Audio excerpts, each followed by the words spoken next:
Breast feeding అనేది like మనకి WHO guidelines ఏం చెప్తుంది అంటే అంటే అప్ టు 2 years, లైక్ అంటే మినిమం 2 years, అంటే 2 years అండ్ అబోవ్ అలా చెప్తారనమాట.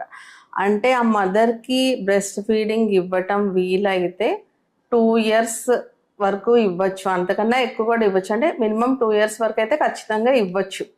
అది ఇంకొకటి ఎక్స్క్లూజివ్ బ్రెస్ట్ ఫీడింగ్ అంటామండి. అంటే పుట్టినప్పటి నుంచి 6 months వరకు బేబీస్లో తల్లి పాలు తప్ప ఇంకేమీ ఇవ్వకూడదని చెప్తాం. Not even water drop. దీన్ని ఎక్స్క్లూజివ్ బ్రెస్ట్ ఫీడింగ్ అంటాం. సో 6 months వరకు. ఆ తర్వాత నుంచి 2 years వరకు ఇవ్వచ్చు. ఆ తర్వాత మదర్ ఇష్టం అన్నమాట. అండ్ ఇంకొకటి ఏంటంటే ఈ 6 months దాటినప్పటి నుంచి తల్లి పాలలో ఉండే న్యూట్రిషన్ పిల్లలకి సరిపోదు. సో కాబట్టి మనం బయట నుంచి కూడా ఫీడ్స్ స్టార్ట్ చేస్తాం, కాంప్లిమెంటరీ ఫీడింగ్.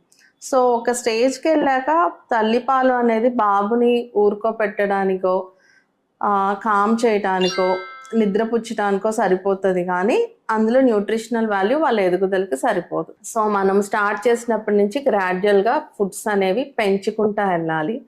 అండ్ ఎన్ని ఎక్కువ varieties of fruits and vegetables వాళ్ళకి టేస్ట్ చేయించగలిగితే అంత మంచిది.